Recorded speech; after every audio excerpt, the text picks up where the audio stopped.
नमस्कार दोस्तों, welcome you all to crypto मेरा चैनल। मेरा नाम विनोद है। आज के वीडियो में हम डिस्कस करेंगे वेब 3.0 के बारे में कि वेब 3.0 क्या है, किस तरह से काम करता है, फ्यूचर में इसका क्या शेप रहने वाला है, क्रिप्टो मार्केट को ये किस तरह से इफेक्ट करेगा या फिर क्रिप्टो मार्केट वेब 3.0 को किस तरह से इफेक्ट करेगा।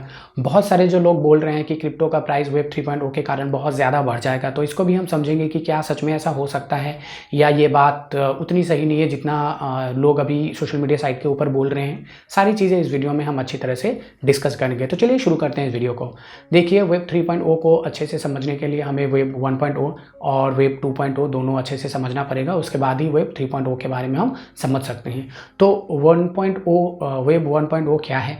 देखिए, जब इंटरनेट का आविष्कार हुआ उस समय जो इसका जो फॉर्मेट था वो ऐसा था कि जब डेवलपर थे ना, वो इन्फॉर्मेशन इंटरनेट के ऊपर डालते थे और जो कंज्यूमर यानी कि हम उस इंफॉर्मेशन को पढ़ते थे। जिस तरह से राइटर एक बुक लिखता है और जो रीडर होता है वो बुक को पढ़ता है और इन्फॉर्मेशन गैदर करता है, उसी तरह से वेब 1.0 का फॉर्मेट था। ये वन वे कम्युनिकेशन था। एक बंदे ने इन्फॉर्मेशन डाला और जो दूसरा बंदा उसको कंज्यूम करता था। ये वेब 1.0 का फॉर्मेट था। इसके बाद 2004-2005 से वेब 2.0 आया, जिसमें क्या होने लगा कि सामने वाला जो बंदा है वो इन्फॉर्मेशन डाल रहा है और एक जो बंदा है, दूसरा जो बंदा है वो इन्फॉर्मेशन कंज्यूम कर रहा है। साथ ही साथ वो फर्स्ट बंदे के इन्फॉर्मेशन के साथ इंटरेक्ट कर रहा है और वो जो इंटरेक्शन वो कर रहा है, वो इंटरेक्शन के बेस करके जो तीसरा बंदा है वो सेकंड बंदे के साथ इंटरेक्शन कर रहा है। इसको किस तरह से समझने में सुविधा होगा, मान लीजिए हम फेसबुक को ले लेते हैं। फेसबुक पे फर्स्ट पर्सन ने अपना प्रोफाइल बनाया या अपना एक फ़ोटो डाला और उस फोटो को मैं लाइक कर रहा हूँ और कमेंट कर रहा हूँ उसके नीचे। फिर तीसरा जो बंदा है ना, वो मेरे कमेंट के ऊपर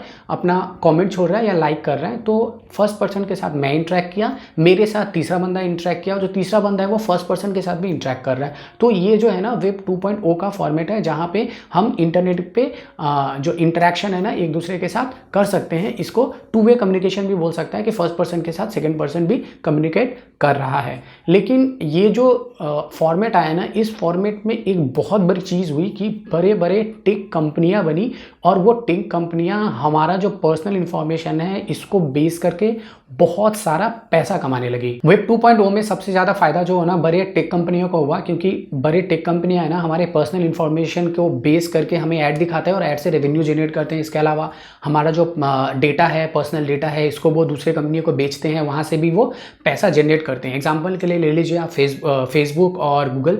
फेसबुक क्या करता है कि आपने फेसबुक के ऊपर एक प्रोफाइल बनाया जहाँ पे अपना नाम, एड्रेस, रिलीजन, कास्ट सब कुछ आपने डाला और उसको बेस करके फेसबुक क्या करता है, आपको ऐड दिखाता है। उस ऐड से वो पैसा कमाता है। ये जो इन्फॉर्मेशन है ये तो आपने मान लीजिए जानबूझ के दिया। कुछ इन्फॉर्मेशन ऐसे होते हैं जो आप शेयर भी नहीं करते हैं, उसके बावजूद भी फेसबुक वो डेटा को ट्रैक करके आपको ऐड दिखाते हैं। मान लीजिए आप कहीं पे खाने के लिए गए और वहाँ पे जाके आपने फेसबुक के ऊपर फोटो वगैरह दिया कि मैं यहाँ पे खाने के लिए गया था, लेकिन जब आप नेक्स्ट दिन उस एरिया में जाओगे तो उस एरिया में जितने सारे रेस्टोरेंट है ना उसका ऐड आपको दिखाएगा और इसके थ्रू भी फेसबुक पैसा जनरेट करता है। गूगल भी एग्जैक्टली सेम चीज़ करता है। तो ये ओवरऑल क्या है, ये ओवरऑल आपका जो प्राइवेसी है ना उसको वायलेट करता है, क्योंकि आपका जितना भी पर्सनल डेटा है आप फेसबुक के ऊपर शेयर करके रखते हो और फेसबुक वो थर्ड पार्टी के साथ शेयर करता है। तो वेब 2.0 में एक चीज़ तो अच्छा हुआ कि हम मतलब एक दूसरे के साथ इंटरेक्शन करने लगे इंटरनेट के ऊपर, लेकिन जो नुकसान हुआ ये कि हमारा जो पर्सनल इंफॉर्मेशन है वो अभी सबके पास अवेलेबल हो गया। जो भी जिसके पास भी पैसा है वो फेसबुक या गूगल से हमारा जो इन्फॉर्मेशन है वो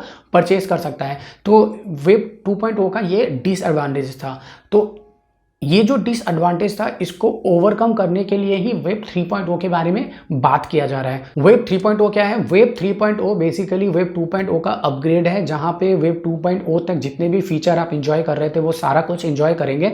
लेकिन जो मेजर डिसएडवांटेजेस था वेब 2.0 का, वो प्राइवेसी वायलेशन वाला था, वो यहाँ पे मिनिमाइज किया जाएगा कि आपका प्राइवेसी जो वायलेशन है वो नहीं होने वाला है। इतना दिन तक क्या होता था, जितने भी सारे इंफॉर्मेशन थे वो किसी एक सर्वर के ऊपर या किसी एक कंपनी के पास सेंट्रलाइज्ड रूप में स्टोर होकर रहते थे। लेकिन वेब 3.0 में क्या होगा, वो वर्ल्ड वाइड जितने भी लोग माइन करेंगे बेसिकली वो सबके कंप्यूटर में स्कैटर्ड रहेंगे। तो आपका जो इन्फॉर्मेशन है वो हिडन रहेगा। कल के दिन में आप अगर अमेजोन के ऊपर कुछ परचेज करने जाते हैं तो आपको आपकी जो आइडेंटिटी है वो रिवील नहीं करनी पड़ेगी। तो यही वेब 3.0 का जो फंडा है ना वो ये है।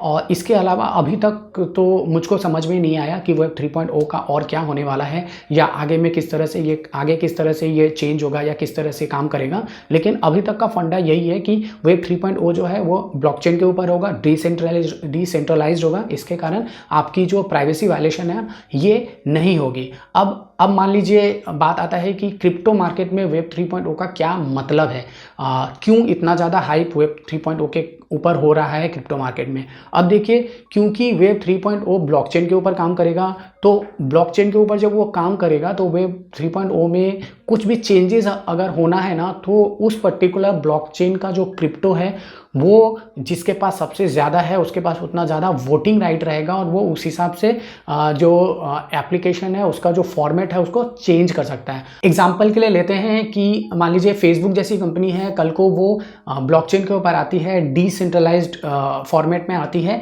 और मान लीजिए इथेरियम के ब्लॉकचेन के ऊपर आती है। तो इथेरियम के ब्लॉकचेन के ऊपर मान लीजिए फेसबुक है। अब फेसबुक में आज के दिन में लाइक बटन है और डिसलाइक बटन नहीं है। अब मान लीजिए आपको चाहिए कि वहाँ पे डिसलाइक बटन हो, तो कल के दिन ऐसा देखा जाएगा कि इथेरियम जिसके पास है सबको वोटिंग राइट मिलेगा, और वो वोट कर सकते हैं कि फेसबुक के ऊपर डिसलाइक बटन आएगा या नहीं आएगा। तो इन द सेंस आपके पास वोटिंग पावर आएगी कि आपको उस पर्टिकुलर जो डिसेंट्रलाइज्ड एप्लीकेशन है उसमें अगर कुछ चेंजेस करना है तो वो आप भी वोट करके कर सकते हो। तो मोटा मोटा ना इसका यही फंडा है कि कल को अगर वेब 3.0 आता है तो 3.0 को बेस करके जो भी एप्लीकेशन आएगी वो एप्लीकेशन जिस ब्लॉकचेन के ऊपर रहेगी उस ब्लॉकचेन का जो करेंसी होगा या उस ब्लॉकचेन का जो क्रिप्टो होगा, उस क्रिप्टो होल्डर के पास ये पावर रहेगी कि उस पर्टिकुलर एप्लीकेशन में अगर कुछ चेंजेस करना है तो वो वोटिंग के थ्रू वो कर सकती है। अपार्ट फ्रॉम दैट और भी कोई एप्लीकेशन आज के दिन में तो मुझको समझ में नहीं आ रहा है। हो सकता है फ्यूचर में जैसे जैसे करके चीज़ें इवॉल्व होगी वैसे वैसे करके इन्फॉर्मेशन हमारे सामने आती जाएगी, लेकिन आज के दिन में ऐसा मुझको नहीं लग रहा है कि इसके अलावा कोई भी और जो फीचर है या कोई भी और एप्लीकेशन है हम आज के दिन में हमारे पास अवेलेबल है। तो ये जो लोग बोलते हैं कि ये वाला क्रिप्टो जो है वो वेब 3.0 के ऊपर आ रही है और ये जो है इसका आपका लाइफ बदल देगी, ये चांद पे जाएगा, ये मार्स पे जाएगा। देखिए, चांद पे मार्स पे वो पर्टिकुलर क्रिप्टो जा भी सकती है, लेकिन ऐसा भी हो सकता है कि वो जन्नू में भी चली जाए। तो जब तक चीज़ें हमारे पास बिल्कुल भी क्लियर नहीं हो जाती तब तक मुझको नहीं लगता है कि आपको कुछ भी स्पेकुलेट करना चाहिए। आप अभी चीज़ों को देखो, समझो, और उसके बाद किस तरह से चीज़ें इवॉल्व होती है वो हमारे सामने क्लियर हो जाएगी, और उसके बाद अगर कहीं पे कुछ खरीदना है, कहीं पे कुछ इन्वेस्टमेंट करना है तो हम उसको कर सकते हैं। तो इस वीडियो को मैं यहीं पे समाप्त करता हूँ। नेक्स्ट वीडियो में आप लोग से फिर से मुलाकात होगी और फिर से किसी और टॉपिक पे हम अच्छे से डिस्कस करेंगे और चीज़ों को समझने की कोशिश करेंगे। तो तब तक के लिए टेक केयर, बाय बाय।